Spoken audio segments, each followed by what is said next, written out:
Hello, friends. This is Dr. Lachin Hatemi with Veritas podcast. We have special guest today. We have Erik Corcoran, with the Less Lucid community, and his mother, lovely mother, Hilary Corcoran. Corcoran, sir.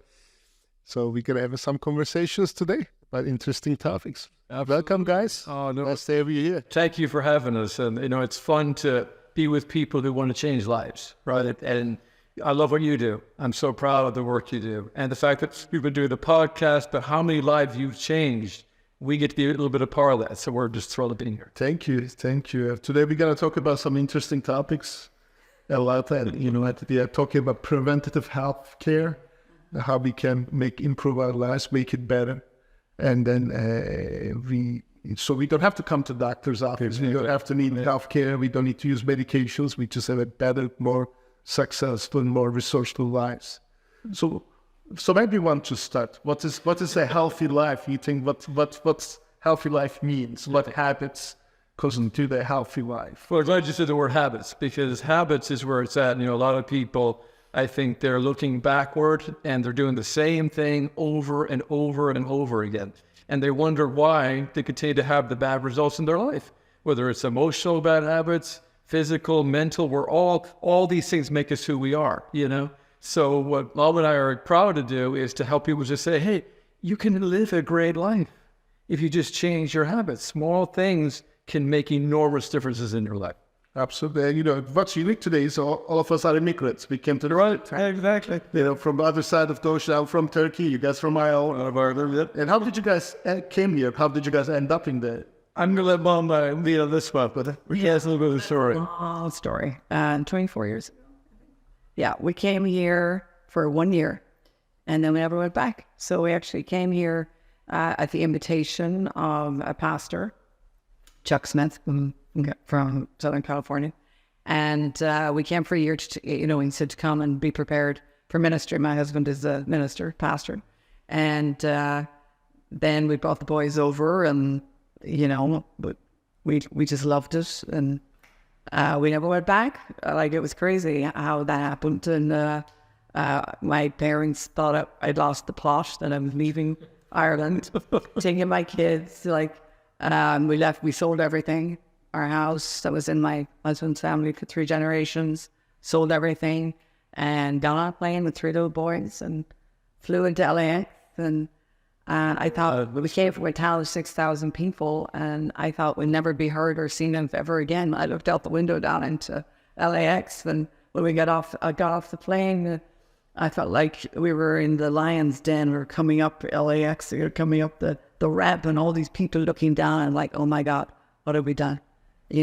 Because we lived in a small town where 6,000 people. I could send my eldest son down to the butcher, the baker, with a little lift on his hand. And now we were in this metropolis, and it was quite overwhelming. But it was the best decision that we ever could have made, because of the opportunities for the kids. They were put in situations they never would have experienced. They had to grow. We had to grow and change. And that was amazing. Quite a change in lifestyle. You as you say, I will send my son to a butcher. You need a meat, you go to a butcher. You have groceries, you go to local grocery store. You need your bread, you go to the bakery. Right. Yeah. And we don't have that lifestyle here. We go to Kroger, so we go to Walmart or Pop. So impersonal now. Yeah. So impersonal, and the quality. Yeah. I guess it's different, right? What you see different from Ireland to United States, say nutrition, what's different? Yeah, that was shocking to me, because I was involved in actually helping the homeless, and I worked, kind of helped out in this warehouse, and I was sorting food, and I could not believe, I was in shock when I saw all these donations that were coming in with drinks and snacks, and I was like, you're going to give these to children? They're blue and green and every color. I said, yeah, I understand what that's going to do for children. I couldn't understand all of the color, the dyes, the high fructose corn sugar, all the simple carbs. I was like, this is the worst food. I always got in trouble over it. We cannot give this food to children. I would not give this food to my children. Why are we giving this? I wouldn't want anyone to give this food to my children. Yeah. So why are we doing it? I was challenged.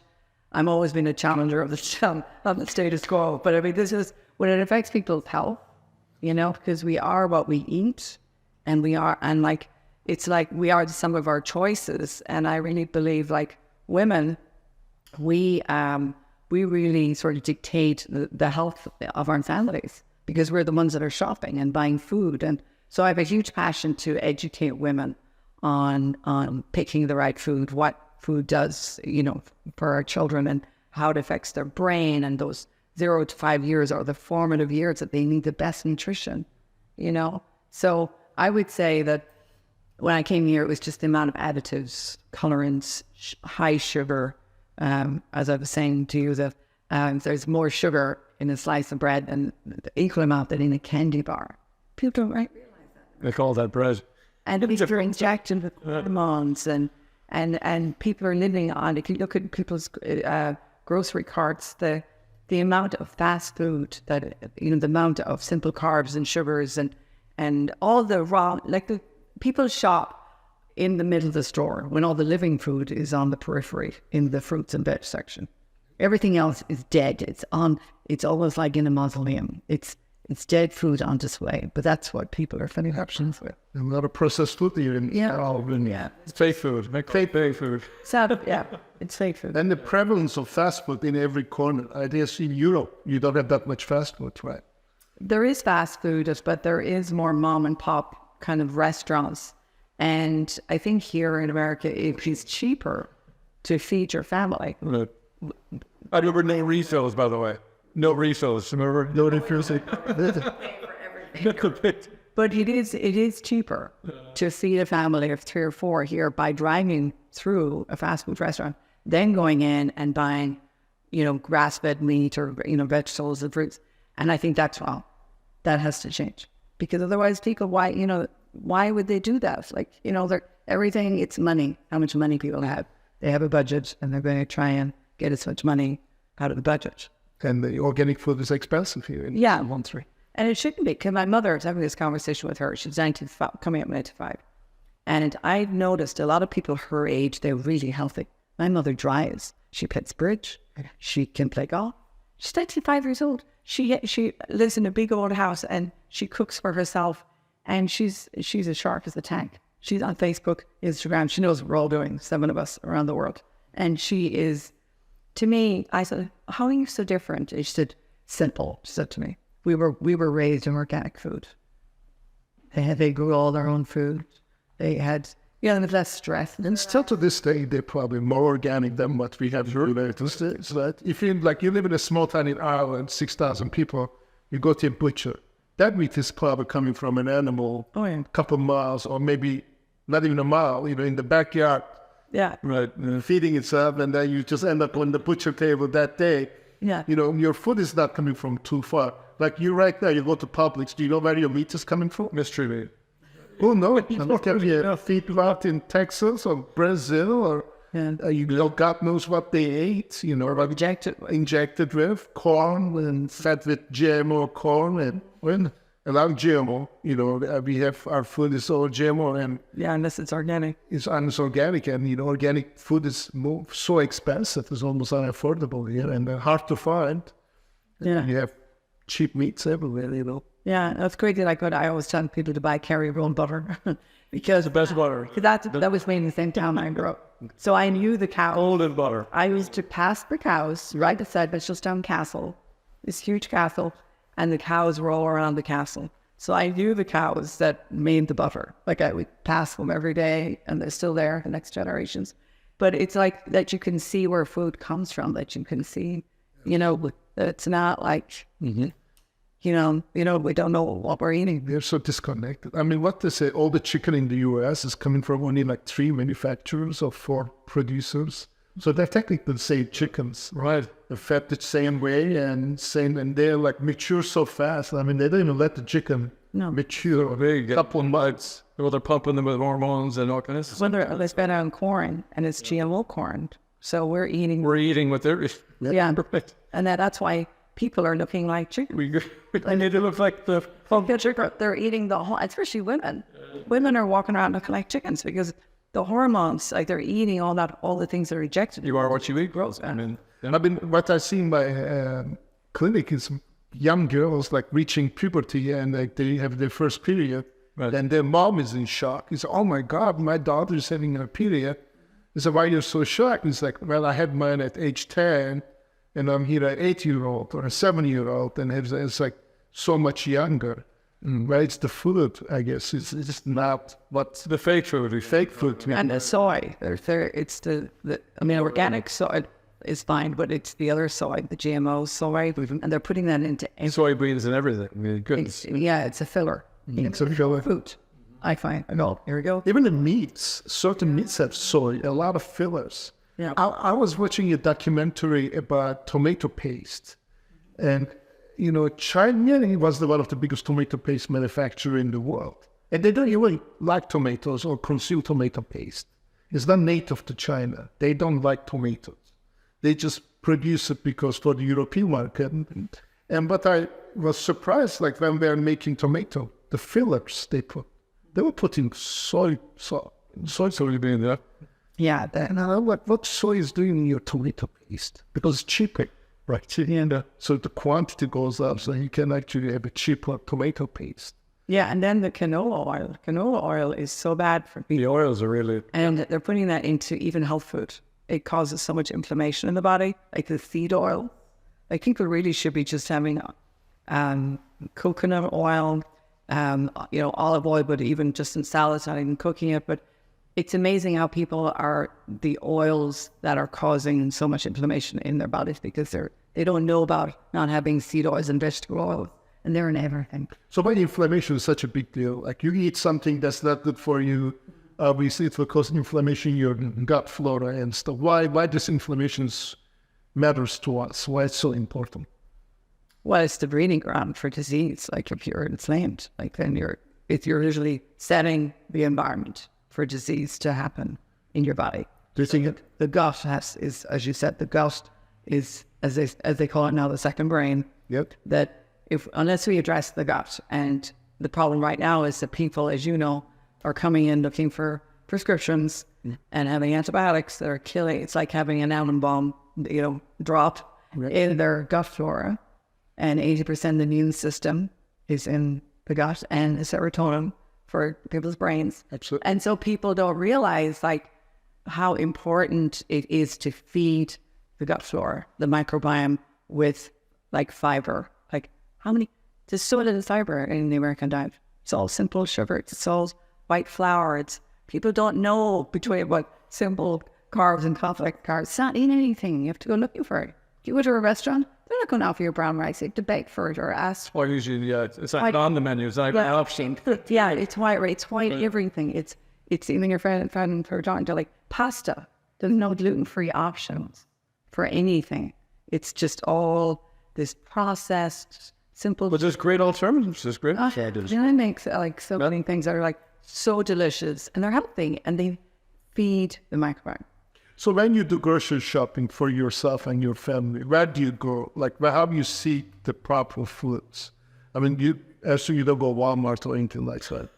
And where do you find this? What is your preferred grocery stores or supplier? Well, I mean, I always think it should be affordable. Not everybody can afford to go to Whole Foods, or places like that. But I do see like there has been a shift in stores, and I'm seeing it, in a lot of places, even in Lachin. And even Walmart, actually, yeah. If you ask them, I've asked them, because we live on islands, there's not many shops on it. I've asked them to get in certain things, and they will get them in. So we vote with our dollars. And so if we ask stores to get in what we need, they will. A good manager will say, I can spend my money here, or I can go to another store which you prefer. And they've gotten me in so many things. So I think farmers markets are great. You can go there, support local farmers, make sure like the vegetables are organic, there's loads of people around that are growing things. It's just, I think, trying to buy local. And then Publix is pretty good. I found some good. Publix is great. Yeah. Whole Foods are a little pricey, but good. But it's just kind of, if you know your ingredients, like I love to eat. I don't, I eat to live, right? Or, I love to cook good food. And so I've just changed out things, healthy things, like instead of table salt, I have Himalayan salt. I have, just sugar, no white sugar. I do have monk-free sugar or xylitol or honey or something that's going to give nutrition, like organic agave. Only a little bit though, because it can spike, your glycemic index. So it's just education. If we're informed, like, knowledge is power. And I think a lot of people just feel very disempowered, because they're not getting the education. They're not getting, and you don't have to be a rocket scientist, like, to figure it out. Like, when you feel good, you'll make that effort, right? To make good food, it's worth it. Diet is everything. I mean, diet is the biggest component of our health. What we need, Right. And I think the cost is relative. Yeah, it might be costly, but it's cheaper than doctors. I mean, spending that money on medications, on healthcare is way cheaper. And healthcare is not cheap in this world. No, it's not healthcare, it's sickness. It's sickness, unfortunately. Preventative. Stop calling it healthcare, it's like sickness. Yeah, we focus so much on the treatment, but not much on the prevention. Or the cause. And prevention, preventative care, and preventing. It's like oil change. I'd rather change my oil than take my car to a mechanic after the engine burns out. Then I need what else did you see different compared to Ireland and United States? Like so drastically different here that you were surprised when we first, other than the diet? Well, I think mental health is, I'm all about mental health. And I think community I found that was lacking. Like, where people were taking time to enjoy themselves and not work all the time. And I do see that in America. It's like people are working 2 and 3 and 4 jobs. I was like, how does that even happen? Like, people only work 1 job in Ireland. They take more time off. They take 3 weeks off a year, or 4 weeks off a year. They go skiing in the winter, and they have a vacation is a minimum of 2 weeks, right, in Europe. Like, that's the minimum for a summer vacation. And here I thought, oh, we're taking a vacation. Oh, how are you going? Oh, 2 days, like 3 days. That's not a vacation.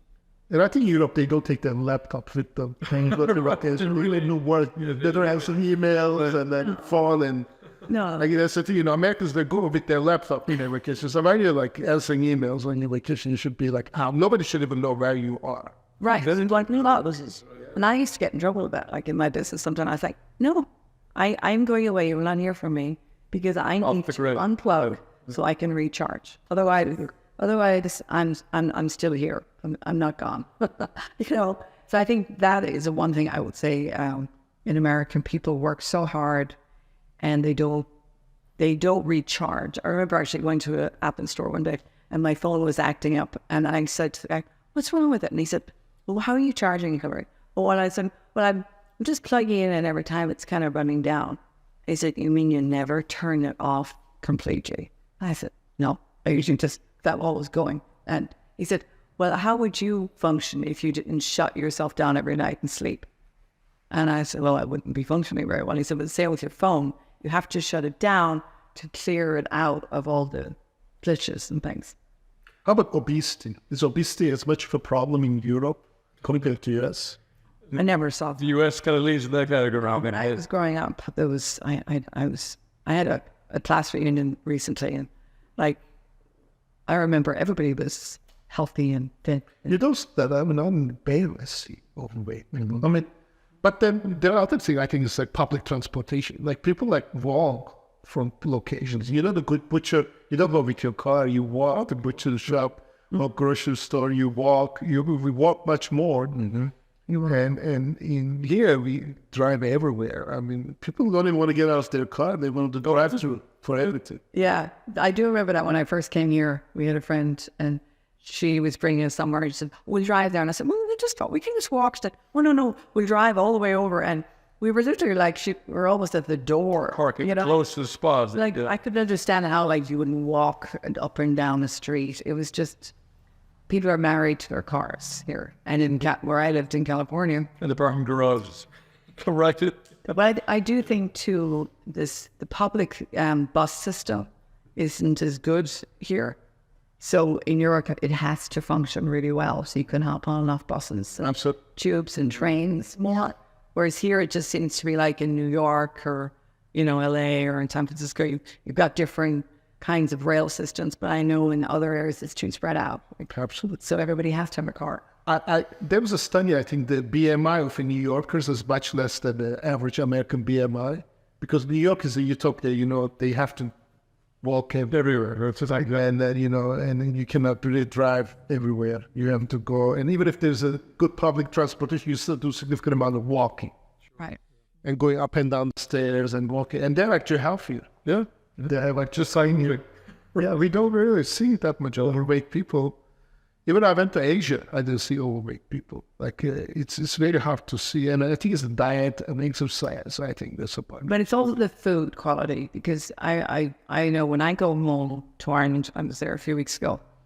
My mother's a great cook, and we went out to dinner, we did all kinds of things, but I didn't gain any weight when I came back. And I was like, gained weight. Eating all that food. But the food was different. It was different. And I was walking. But I did walk. I always did my 10,000 steps and all that. 10,000 steps a day. But I was hiking. I was up the mountain. I was everywhere.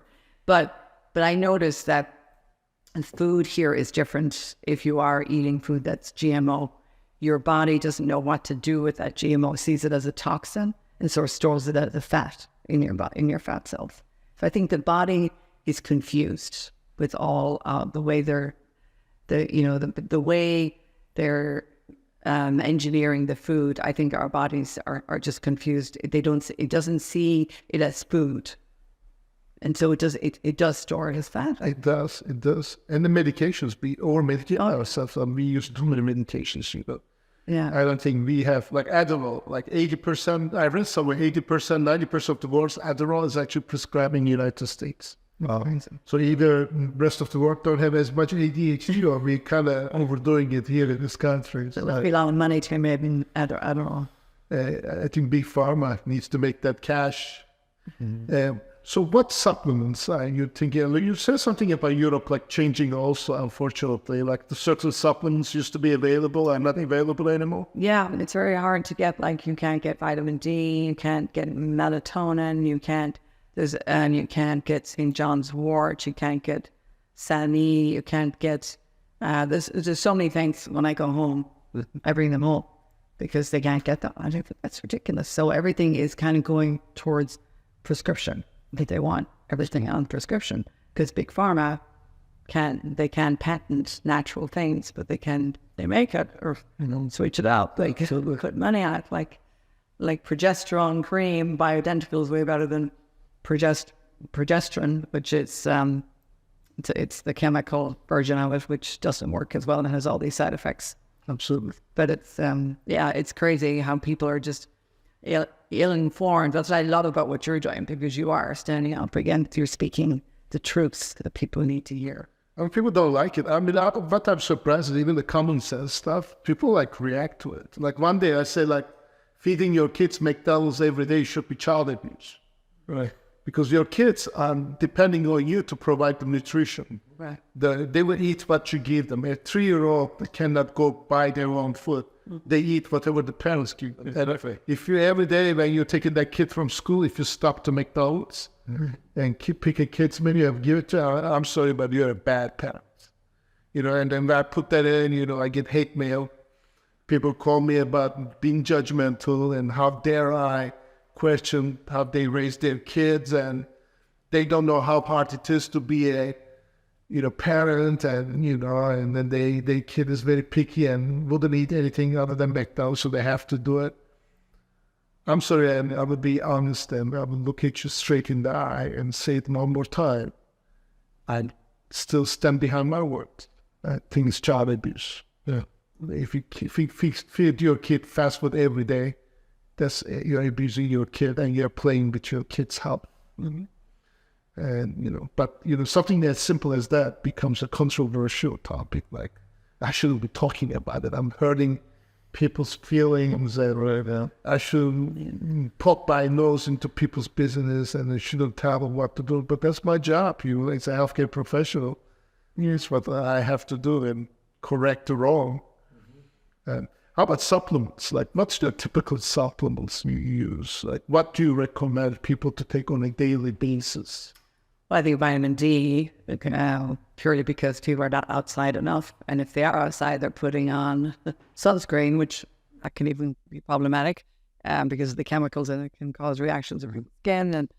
But people are wearing way too much sunscreen. We should have 80% of our body exposed to the sun every day. That's not happening because people are not even outside because they're on their screens all the time. Or if they are, they're wearing sunscreen. And so vitamin D, definitely. Omega-3, taking omega-3 fish oils, or if they're not fish oil, take them from plants, or eat salmon, eat food that's avocados, or an avocado a day. Like, just all that. To me, those two would probably be vitamin D, the omega-3s would probably be my go-to for everybody, and everybody can do that. That's not hard. How about multivitamins? Do you recommend a certain multivitamin, or you think people should get it from the food, or do you think they should still supplement it with a vitamin? I'm more a food person because I think, when you do, if you're going to take it like in a tincture, it's going to be 80% more bioavailable. But if you take it in a tablet, by the time it goes through your liver, you're not really, how much are you actually getting? Depending on the supplement. And that's another crazy thing in America. That the supplement industry is not monitored either. So you have to know your vitamins, where they're coming from, the source, because it's not regulated. As we were saying earlier, like in America, there's only like 7 chemicals are banned. In Europe, 1,500. And in our actual company, we've banned over 2,000. But it's like, that's such a crazy... So why they're not bad? Like 2,000 chemicals are bad to be in your food supply, according to European officials. Yeah. Why we don't look into that? Why we don't keep our own food suppliers to those same standards as the European producers? Because probably because of the lobbyists in Washington and the lobbies too. And if they had to, even like skincare or cosmetics, like there's so many toxins in because what you put on your skin is absorbed into your body in 29 seconds. So it's more dangerous what you put on your body than what you eat, because at least your liver is filtering. But if you put it on your skin, it's absorbing right into your bloodstream. And it's crazy that people don't kind of realize that. And that's what's like breast cancer. They're finding so much stuff in the fat cells, in breast cancer. And it's just nuts to me how this is going on. And I know there has been a lot of people standing up and talking about personal care and skin care and all that kind of stuff, that it is detrimental to women's health and the hormones and everything. And I think the more of us that speak out about it and talk about it, people will begin to wake up. And I think that's what's happening. People are waking up. I think people are doing more their research, especially after COVID, with the controversy with the vaccines. And people start looking at the ingredients more often. Mm-hmm. And I think that people are waking up to the fact that, hey, maybe this is not good for me. Maybe I should take it. They're somewhat a little bit more educated now. Maybe our grandparents were onto something. Maybe grandma did know something. Grandma, when they talked about all the old remedies. Absolutely. They work. All the remedies work. For blood pressure, eat garlic, or from skin infections, Epsom salt baths. Simple stuff. And people look at me all weird. I was like, what? If you have like a college athlete or high school athlete, then you get ringworms. You could have prevented this with proper Epsom salt baths and washing your body right after exercise. But they don't do that, and they come to my clinic. And then they get the notion ketoconazole cream, which is toxic. You have to use it, but it's toxic. It's just too many medications. It's just medication on top of medication. Yeah, or like you're saying, like blood pressure, like high blood pressure. I had high blood pressure a while back, a good while back, and I just started walking, and it was gone. Yeah. Like there's imagine exercise, out in the fresh air, just prayer, meditation, like a simple thing. It's amazing how that affects your body. Low salt diet, onion, garlic. They'll drop your blood pressure. Yeah. Exercise, huge. Yeah. If you do cardio, your blood pressure will be lower. And weight loss. Yeah. You lose 20 pounds, your blood pressure you might be off the blood pressure when you Yeah, you don't need to be on these things. But people they're so quick to go to get the prescription rather than to start looking at their life choices, because we are the sum of our choices. And it's amazing how we don't kind of stop, or we're not encouraged to stop and look at ourselves like we were saying earlier, like, who am I? Why am I here? What is my purpose? What is my passion? What am I eating? You know, people, I think, pay more attention to what they put in their car. Like you were talking about changing the oil. Yep. They wash their car. They detail their car. And they put all this effort and time into their car. And yet it's like we fill our bodies up with empty calories. It's like we're driving to the gas station and filling it up with water rather than gas. Yeah. Because we don't take care of ourselves. Yeah. We expect it. And our society, I mean, like we don't want to take personal responsibility. You know, if you have an overweight kid, and I was correcting a parent about the diet of a kid, and then parent got mad at me. He said, how dare I hurt the feelings of the kid and about positive body image? Like he should be in tune with his body image, and he should be comfortable in his overweight posture. I mean, like, I'm sorry, being overweight, there's no glory to it. It's not healthy. It will kill you. So don't try to normalize it. Like they try to normalize bad behavior. I mean, your kid is overweight, need to lose weight. You're not here to teach them it's okay to be overweight, because it sends the wrong message. It's almost giving a participation trophy, even if you lost like last 5 games, you know? You should get a trophy. You don't lose anything. You don't win anything. You lost. So kids need to know, like, winning and losing is a part of the life, and it's not okay to be overweight. You need to lose that weight. Be aware of it. I'm not saying hate yourself, be ashamed of it, but we need to correct that. But now we are kind of taking away that responsibility from the people. Right. And it's okay to be overweight. And it's not okay. It's not healthy. So do you think a lot of that has come from this whole idea of sort of individuating? So that's where we've been the last kind of 10, 15 years. So parents, this whole thing, there's no such thing as a loser. Everyone gets a medal.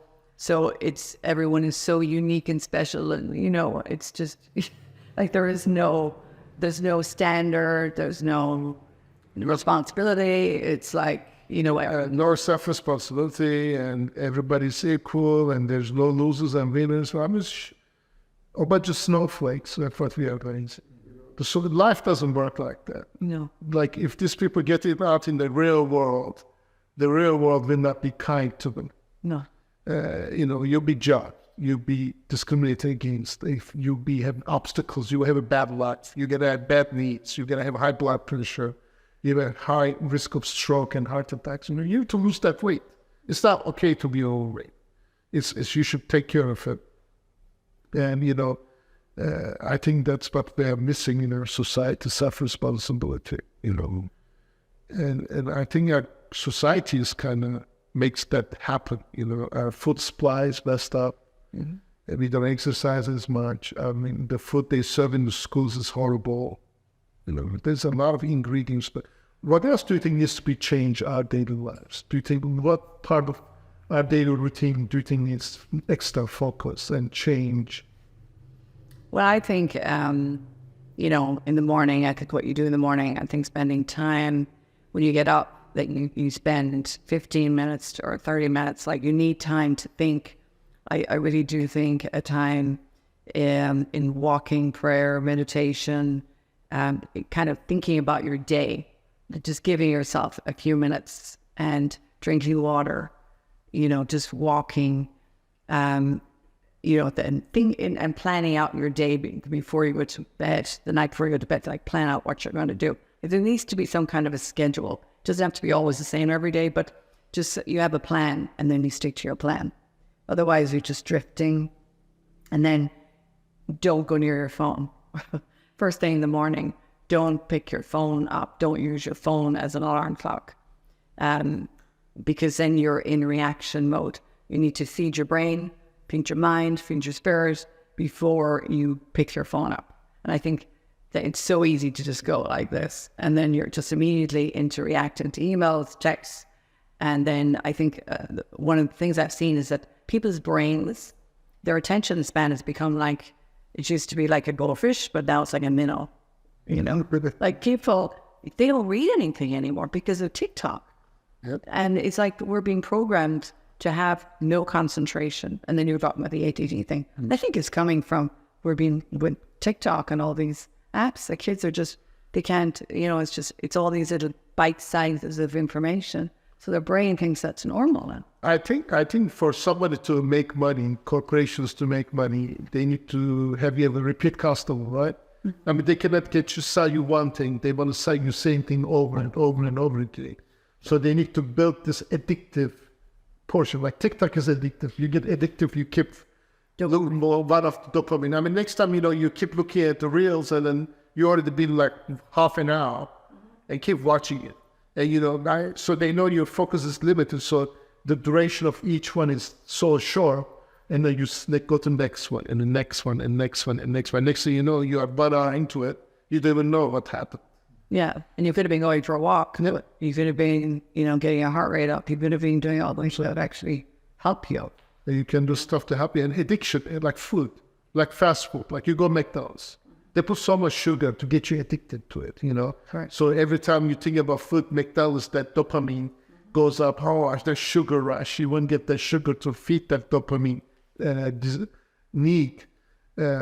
Starbucks, like there's lines in front of Starbucks to buy the expensive. I mean, think about the sugar they put in. I mean, caffeine is addictive and sugar is addictive. And you combine those two, I mean, you have a secret formula. I mean, people need to get, I mean, God forbid. I have never seen people complaining, like people complain about lines in front of Starbucks in the morning.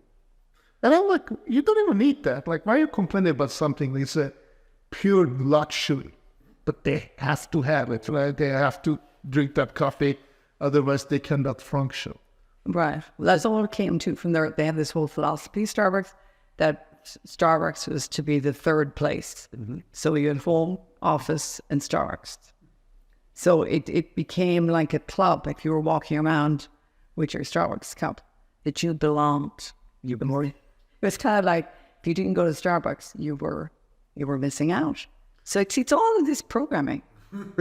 Like, and it's like $5 or $7. I am a bit Starbucks for us. So many calories. What, 500 calories a drink?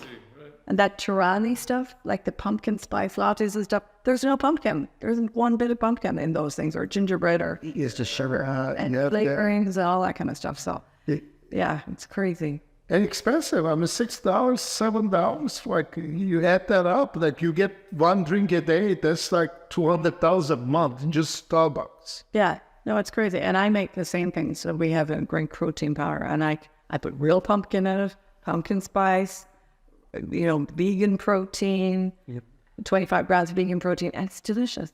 And there's no sugar in it. Like, there's no... So what's in Chick-fil-A? Why that's addictive? Is it sugar? There's a lot of sugar in that for too? Well, it's all, remember I told you about my brother had this company with, and they make all these chemicals. So the chemicals, so every company, they have their scientist who makes up a concoction of chemicals that gives you that dopamine hit, or the brain, was it the neurotoxin? Mm-hmm. It's kind of like it. So when you eat the burger, you become addicted to it. Yeah. So that's why certain people go to Chick-fil-A, they go to McDonald's, they go to Carl's Jr., because they're actually addicted to that concoction. You with the dopamine, and then you just get serotonins and dopamines, and you get kind of craving that. It's almost addiction. It's not almost. It is an addiction. I think it's immoral. I don't think they should be allowed to do that. Like they talked about Pringles. You can't just have one. You have to eat the whole thing. They used to boast that, because again, it's the same thing. You're addicted to it. You just have to have it. And you know, we give the kids, and kids like it, and then they grow with it. You know. I remember when I was a kid, my mom would never give me a stipend to buy any candy or any kind of junk food, because she said, you should eat at home. The grocery store is not a place, like you cannot go to a corner store and buy junk food. You have to eat at home. That was what she would like insist on us doing it, and we would never spend money outside. But now, you know, candy, everybody gets a chocolate candy, and everybody gets chewing gum and sugars and more sugars. More chemicals and more chemicals and more chemicals. Or pizza. Like America lives on pizza. Yeah. And it's like if you go to Italy and you have pizza, and you have a pizza here, it's completely different. Italians don't put same things we put here. I mean, their pizza is very different. It's very different because they do it the old-fashioned way. So when they make their bases, the way they make their flour, it takes so much longer. So here they tend to, everything is, they speed everything out, like with the chickens. So then you get all these digestive problems. People can't break down, and the GMO wheat here, where they don't, it's not allowed in Italy. They take all the seeds and skins off the tomatoes in Italy because it has lectins in it, so that, causes joint problems and stuff. But here, there's lectins in everything. Like, it's really hard for people to avoid lectin. It is hard to even avoid it, it's in every single thing. Unless you're aware. Okay. Aware of it. Like, what is the secret ingredient you think people are not aware of that they're consuming, but they're consuming? What would you see soy sauce, like soy-based filler? Soy is one of the biggest ones. And then the high fructose corn syrup. And the natural, they're very smart. Like, natural flavorings is like 150 ingredients. And they just keep moving things around. So if you're onto them, then they switch it again. They're very deceptive. They're very deceptive.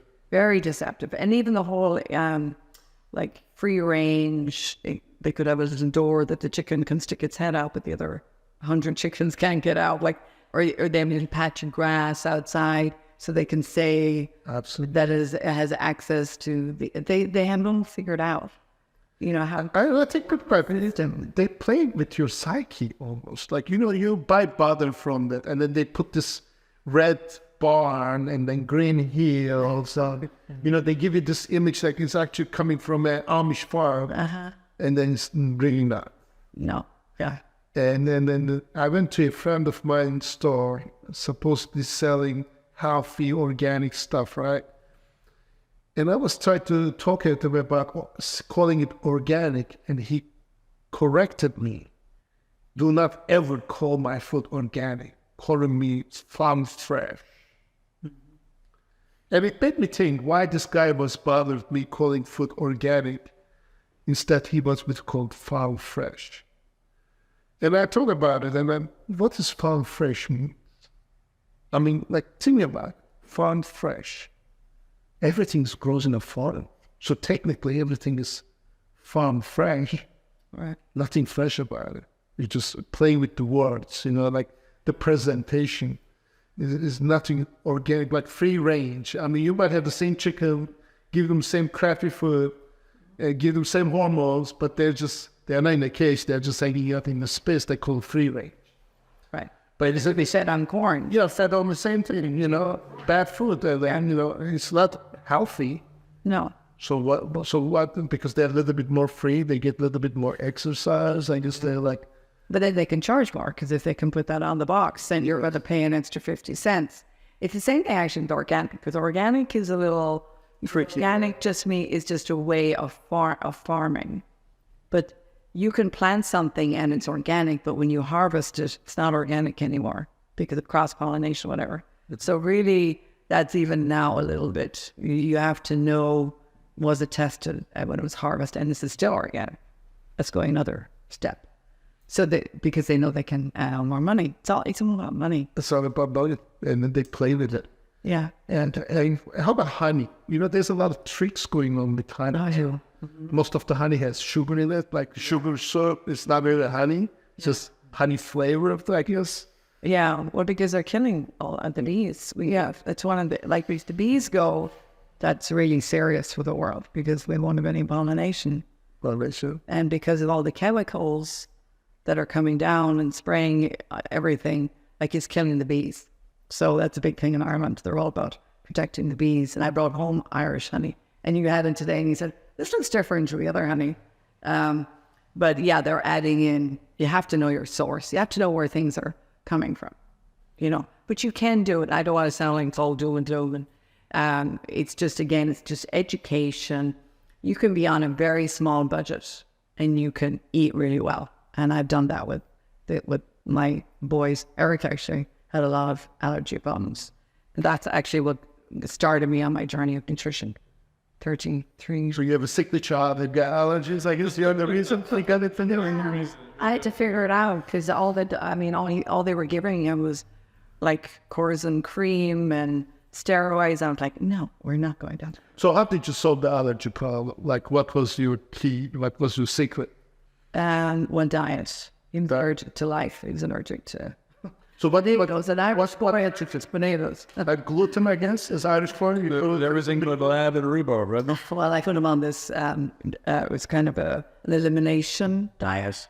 So on that, you could have lamb, rhubarb, which you hated, and some other stuff. Why you hated it? The best answer is It's green goo, you know, without any real taste to it. sweet potatoes were on that diet. And it was a very strict diet. And then he did that for like a month. And then I started reintroducing one food at a time.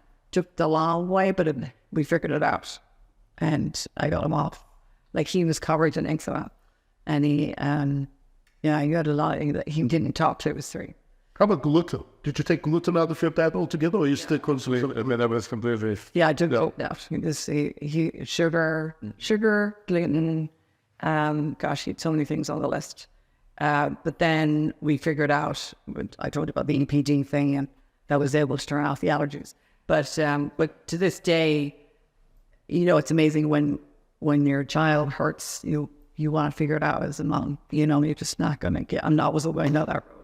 I found gluten being a big one. I mean, gluten is just, especially if you're Caucasian, like light skin, blonde, blue eyes, you know, like you need to really look into gluten and try to take it away from your diet because a lot of your GI distress, eczema. I say a lot of that too, eczema, psoriasis. Inflammation, arthritis, rheumatoid arthritis, MS even. Yeah. I think it's more prevalent now. Like autoimmune diseases had been way more prevalent last 10, 15 years. I mean, even like 10 years ago, I didn't see that much of it. No. That it's more visible. Right. Because people are eating the GMO wheat. You know, if you had like sprouted grains, you're even better. Like you can have sprouted grain, or even sourdough is better because it's better on your gut. You have to have wheat, have sourdough. Good sourdough with like 3 ingredients, not like 15 ingredients. But it's it's interesting. A lot of people are either gluten sensitive or they're gluten intolerant, and then you have the celiacs. But if you have an autoimmune disease, you have no business anywhere near gluten. Yeah. You know, and it's in everything. Again, it's a filler. It's in everything. Yeah, fillers everywhere. And you don't even know. You might be consuming without even know you have been consuming it. And a lot of people like a lot of foods we like Nutella. Like, Oh, gosh. can you ever see what's in Nutella? Sugar. I mean, besides sugar, like palm oil. I mean, it's so. Oh my God! Like I love Nutella. Don't get me wrong, but like you see the ingredients, you make you think like twice. Yeah, and that's the crazy thing too. Like we've noticed in health stores, it would be soft here on the way. Like you could be in a health food store and then you turn around and you go, oh my gosh, like why is canola oil right there in the middle of that? Like why is there sunflower oil? Like why is there palm oil? What is that doing in there? They buried the deep down in there. Yeah, because it makes it cheaper for them to produce it. Or soy. There's so much soy in health foods. So yeah, they're all just trying to make money. I mean, I was looking at, in China is, I think, the #1 producer of tomato paste in the world, which is kind of interesting because Chinese do not eat tomatoes. So it's not native to their cuisine or their diet. I mean, they don't really consume any tomatoes. So they made it for the European market, Italians and Americans. Americans, we consume a lot of tomatoes. Ketchup, pizza sauce. I mean, you name it, everything we have tomato in it. Yeah. And what was interesting is that tomatoes paste have a lot of soy in it. So why you have soy in your tomato paste? It doesn't belong there. It doesn't, because it's a filler. Yeah. It makes it bulkier and cheaper, and it's a placeholder. Yeah. And then you might be consuming tomato paste, and you don't even know that you're consuming it. Yeah. So it's just like people, I think, just need to. Like we talked about earlier, like take responsibility for their health. Because patients come into you, you don't have the time to sit down and go through what their diet is, what they eat, what's their mental health, like what's their exercise. We all have to take responsibility for our own lives because there's nobody coming to save us. No. And we only get one body, and that's it. There's no upgrades like an iPhone or Yeah, and can I go turn it in and get a new one? I mean, you're stuck with it. right. So we got whatever vintage rolling right now.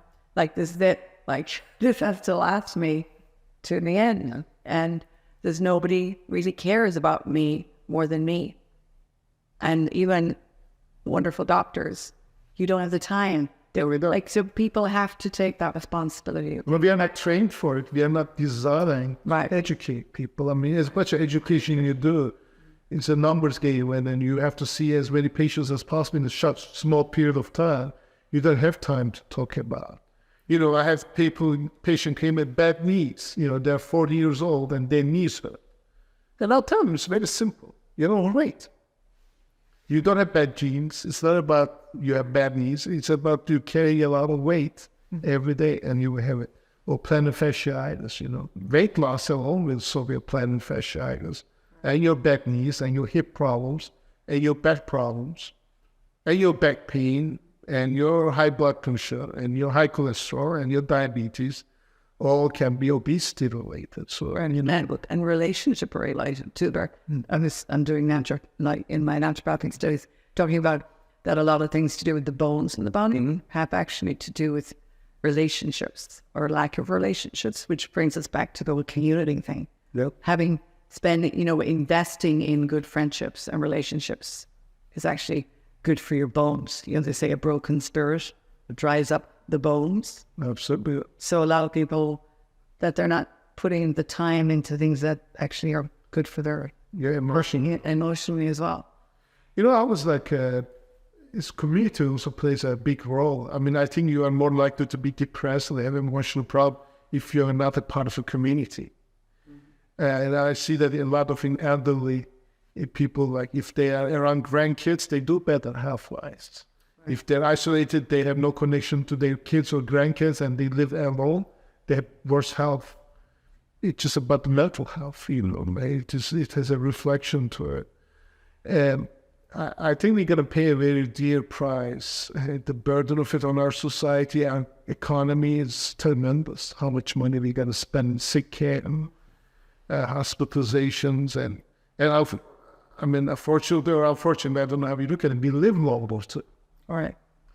I mean, our life expectation is going up and up and up and up. It took a little dip during COVID, but it's still going up. But that doesn't mean we are healthier. We just live longer and happier. We just live with more health problems. And that means we might have the quantity, but not the quality of life. Right, that our ancestors had. So, so community, Eric, you're big on community. Eric's great at bringing people together and getting people outside. Like, how would you say that's important, like community? Yeah, I just think we need more people out having fun, doing what they love, you know, whether it's sports, whether it's, you're talking about community, having a group at your church, having a group at your recreational center, wherever, and just being together. Because I think a lot of people think, oh, I don't want to go to the gym. I don't want to, you know, go on that 5-mile hike. Well, you don't have to. Do something that lights you up, that gets you outside, gets that natural vitamin D on you. Be with people you actually want to be around. You know, if you're around negative people, you're going to become more negative. So really, the choices we make, not just with what we eat, but we put ourselves around and the environment. I think I'm big on environment, where you are. Like, I'm an entrepreneur, obviously. So I love to work sometimes from the car, from the beach, wherever, walking around, because I'm not in this controlled environment in a cubicle. I get to go, and actually there's a lot about when you're walking and the blood is pumping through your body, that it brings a lot more, you know, thoughts to the brain. The imagination can expand, and it makes you just a happier person. Winston Churchill says, like, all the best thoughts come to him, happens while walking. Right, yeah. Yeah, he makes his meetings, walking meetings. They talk and walk.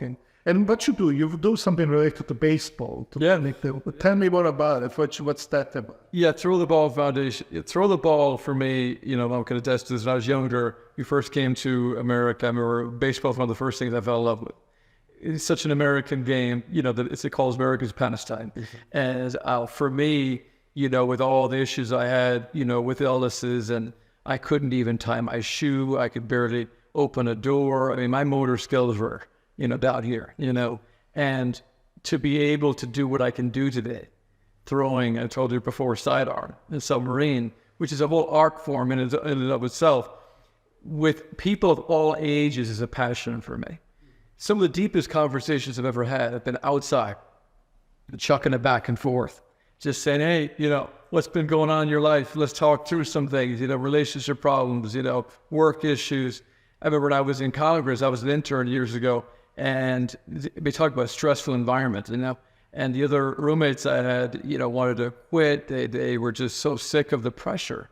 And I remember I said, well, let's just go out the back, So we got out the back, and we're just chucking as hard as we can back and forth. But we worked through some really difficult emotional stuff, especially for this one roommate I had. So my dream anyway is I want to throw with disabled folks that are elderly and you never have someone to throw with. I want to throw with people who maybe used to play and, they're far removed from playing on a ball team. And it could be softball, it could be baseball, but for me, it's empowering people who feel like they don't matter anymore, or maybe feel like they never mattered. And that to me is a deep, deep passion for me. So getting people to be interacting with. Absolutely, it's an excuse.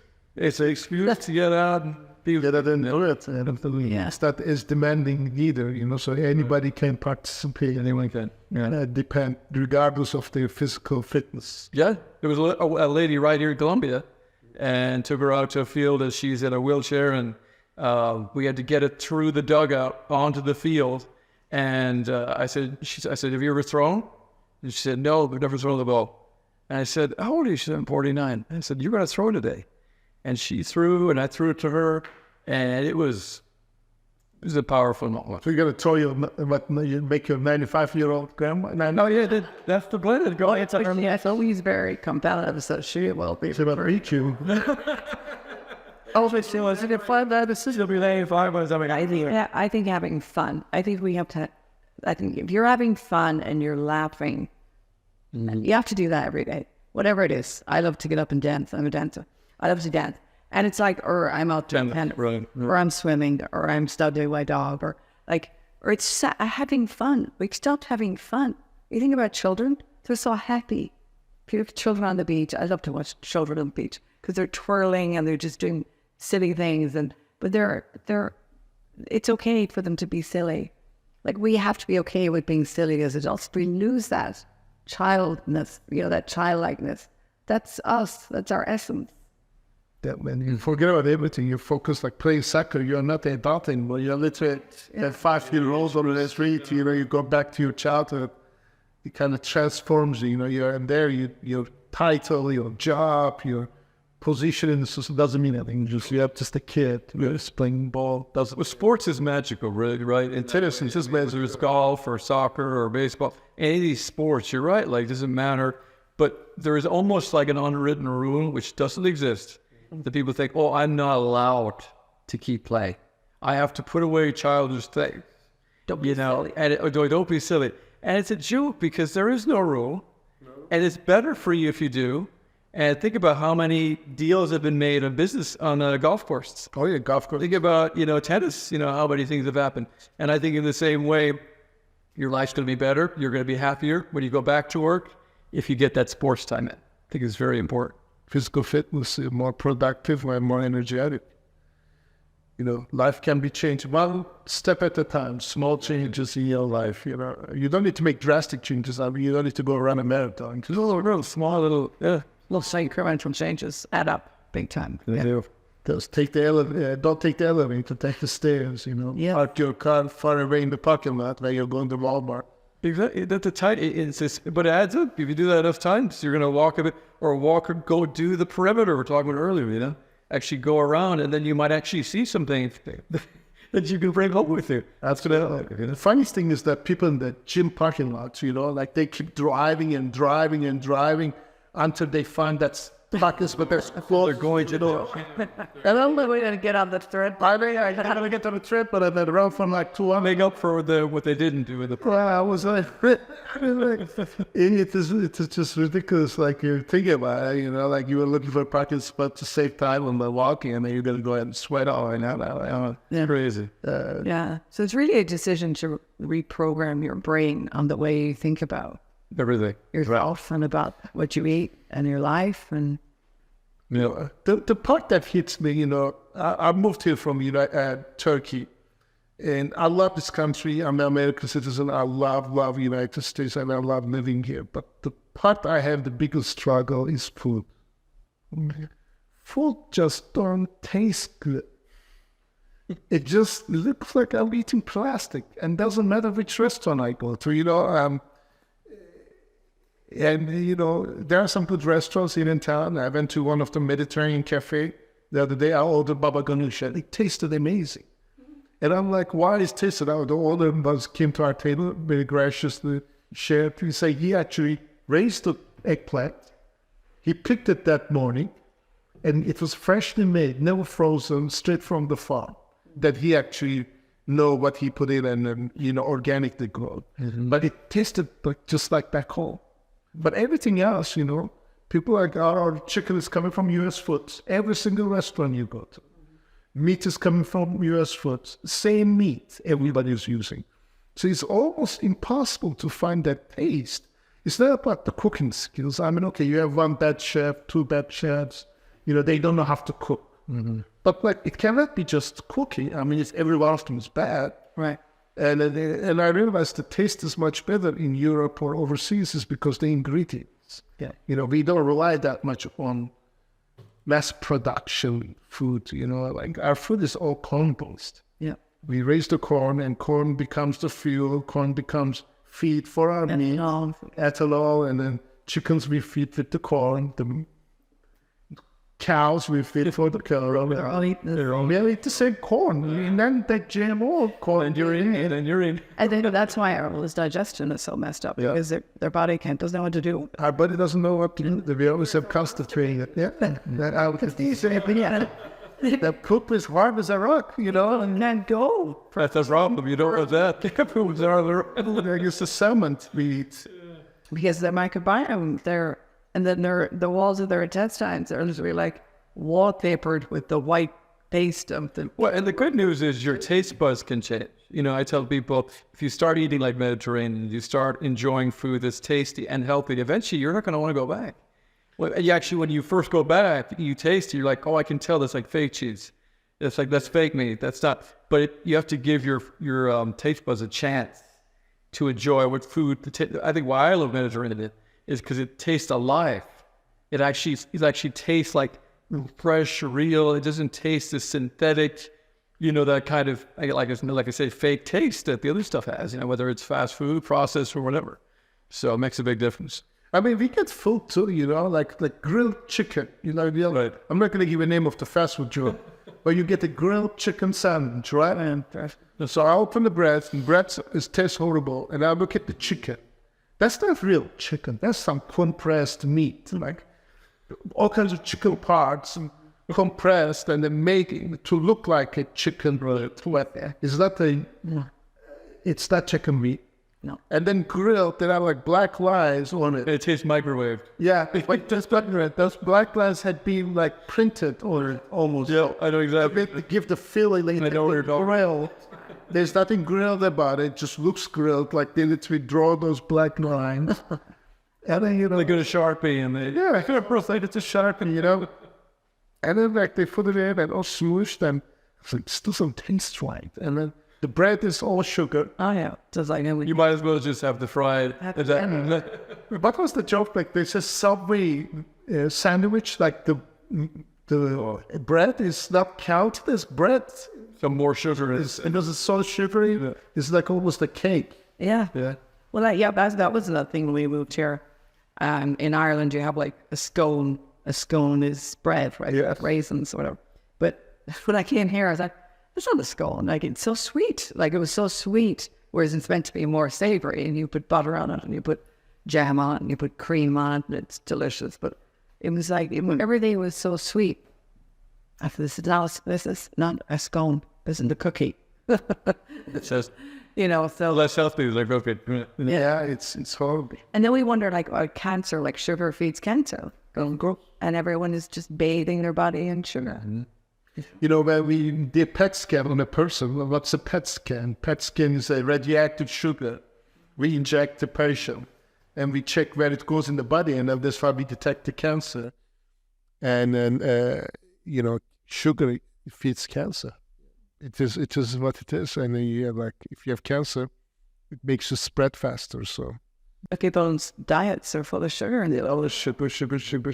and it's not just like the sugar, but they're eating simple carbs that turns into sugar really fast. And crazy amounts of sugar. I mean, we have one Coca-Cola, a can of Coca-Cola, how many grams of sugar? Oh, I stopped that years ago. Yeah, I mean that's just drinking it. That's I mean, it's a lot of sugar. I mean, candies, even bread, like we have so much sugar in it. And so really, we're passionate about educating people on how to, you don't have to be, it doesn't take a lot to eat healthy, but you do need to kind of just wake up and realize you are what you eat, and we have secret responsibility and start it. And we should also share recipes. I guess we do some cooking classes together. Like this podcast talking about after healthy dressings, like after dressings, that are full of sugar. There's a lot of sugars in dressings. Yeah. In salad dressing, you might think you're eating healthy, eating a salad. No. Then ranch sauce you put in there, you might be like cancel out. Exactly. well, and even if you're not passionate about learning about all kinds of stuff with food, because some people are like, look, I got enough going on with my job. If you want to be able to go out and kick the soccer ball for a while, if you want to be able to go out and throw it with your son, if you're putting all this bad stuff in, the bad fuel in, you're not going to be able to. You're not going to have the energy to have a life-changing moment with your son, with your friend in the backyard, because you are what you eat. And so why wouldn't you want to have those magical moments? And so we want to fuel you to be able to do that. Yeah. And then the other thing is like with the, talking about the microbiome and the gut being the second brain, that if you don't feed the microbiome and you're imbalanced in there, that actually affects your perception of light and your mental health, because it commutes to the vagus nerve to the brain. Absolutely. So if people are not, like if you want to think better, have a better attitude, be happier, you've got to feed, there are more microbiome in our gut than there are human cells in our body. So we're a host to these bugs. And so it makes sense that we would want to feed the healthy bugs and the bad bugs, because that affects our mental health, right? Yeah, if you want to really help them out, drink some kombucha.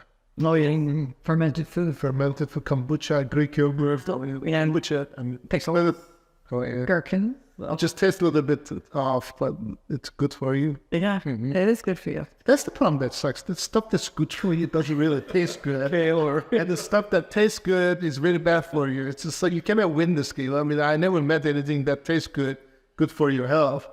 And there's something tastes bad, like being bad for your health. So I'm still opposite. I don't know. Yeah, well, I can show you how to make good stuff. Made good stuff that tastes good. Because I don't like, it has to taste. My husband has to taste as good or better, or I'm not having. Yeah, kombucha. I need to work on the kombucha. Yeah, that is. And then drink after. Well, have you ever had kimchi?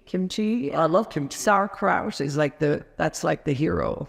Yeah, To feature. I love kimchi. Yeah, sauerkraut. Even though sauerkraut, Sauerkraut is good too. that's like so much in there. Like, It's fermented. Greek yogurt is great. yeah, without the sugar though. It's most of the sugar. There's a lot of sugars in Greek yogurt. Have so much sugar in them. You have to go for the natural one with no sugar. Yeah, so. Right, it was nice to have you guys today. It was a great conversation. We should definitely keep going next time. Absolutely. How can we find more information about that? So how can we learn more about what you guys do? If you go to Facebook, just look up Let's Lose a Community, and you can find us on there, request to join. And of course, I'm actually Erik the Underdog. If you go on Facebook or Instagram, that's my whole story. And then Hippie Hilly. Hippie Hilly here. How true. You guys don't have to find them on the social media. Yeah, we can answer your questions and help you. And then you can also leave up your questions in the comment section, and we will love to answer them as you ask them. Thank you, guys. Thank you.